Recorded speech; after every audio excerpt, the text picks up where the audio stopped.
এখানে আমি ইলিশ মাছ নিয়ে নিয়েছি। ইলিশ মাছ আজকে ভাজা করব, আর ইলিশ মাছের মাথা দিয়ে আমি পুঁই শাক করবো। তার জন্য এখানে আমি নুন হলুদ মেখে নিচ্ছি। নুন দিয়ে দেবো আমি,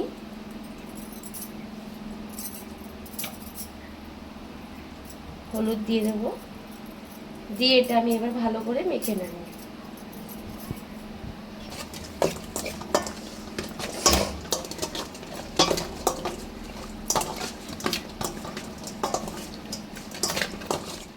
হয়ে গেছে, আমি একটা একটা করে মাছ ছেড়ে দেবো।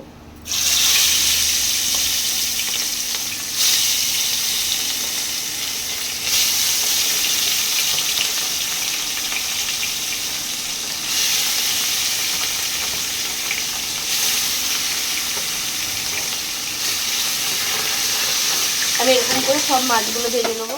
এগুলো নিয়েছি, এই ছোট মাছ তো ওর জন্য এতে প্রচুর কাঁটা হয়, এমনিতে ইলিশ মাছে কাঁটাই হয়, তার জন্য আমি এটাকে এরকমভাবে চিড়ে চিড়ে নেব, যে ভাজা হয়ে গেলে কাঁটাগুলো মুখে লাগবে না।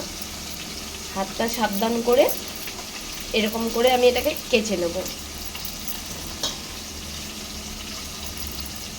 আর মাছটা আমরা ছোটই ছিল আজকে, আমি মাছটা ভাজা খাবো বলেই নেওয়া হয়েছে। আর মাছের তেলটা দিয়ে ভাত, ও দুদিক কিন্তু লাল লাল করে ভাজা হয়ে গেছে।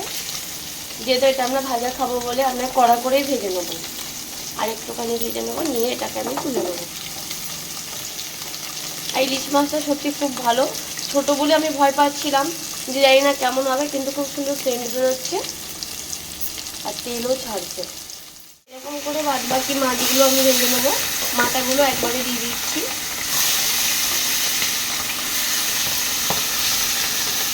এরকম করে এগুলো লাল লাল করে ভেজে দেবো।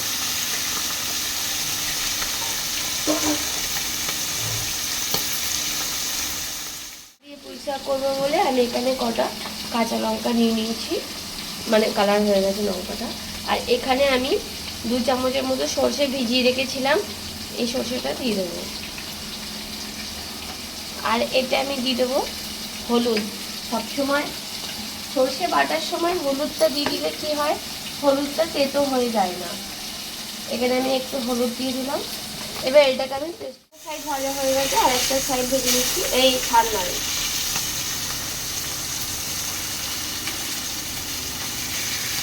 এটা আটকে গেছে।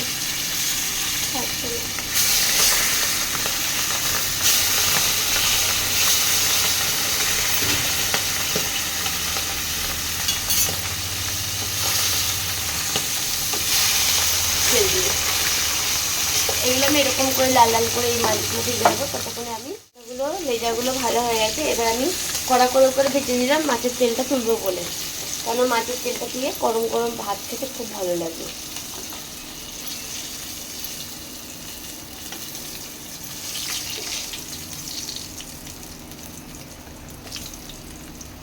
মাথাগুলো আমি তুলে নিচ্ছি, তারপরে মশলা কষিয়ে এটাকে ভেঙে দিয়ে দেবো। লঙ্কা ফোড়ন দেবো, এটা পুঁই শাকের জন্য। আর দিয়ে দেবো একটুখানি কালো জিরে।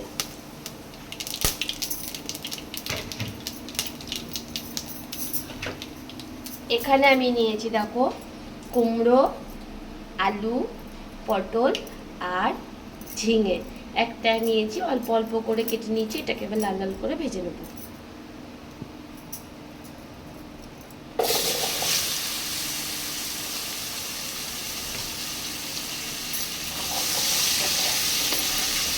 এটা আমি পুঁই শাকে দেবো। পুঁই শাক আমি এখানে সিদ্ধ করে নিয়েছিলাম, 2টো সিটি মেরে নিয়েছিলাম, দিয়ে সিদ্ধ করে রেখে দিচ্ছি। এখানে আমি এতে একটু নুন দিয়ে দেবো, এতটার মতো, যতটা লাগবে ততটাই নুন দিয়ে দেবো আমি। এখানে নুনটার তো কোনো মাপ নেই, নুন আর হলুদ এই দুটো জিনিসেরই মাপ নেই। আর এতে আমি হলুদ দেবো না, যেহেতু আমি সর্ষে বাটার সময় হলুদটা দিয়েছি। সর্ষে বাটার সময় হলুদটা দেওয়ার কারণটা হচ্ছে তাহলে সর্ষেটা তেতো হয় না। আমরা তখন আর শিলে কেউ বাটি না, মিক্সিতেই করি, তার জন্য মিক্সিতে বাটলে একটু হলুদ দিলেই ভালো হয়। ফাইনালি আমার পুঁই শাকটা হয়ে গেছে ইলিশ মাছের মাথা দিয়ে আজকে। দেখো মাথাগুলো কিন্তু আমি পুরো ভাঙিনি, এখন মানে একটা মাথাকে মাঝখান থেকে এরকম করে খুন্তি দিয়ে চাপ দিয়েছিলাম, ভেঙে গেছে। এই যে আমি এবার এটাকে নামিয়ে নেবো। এতে কোনো ঘি গরম মশলা কিছু পড়বে না।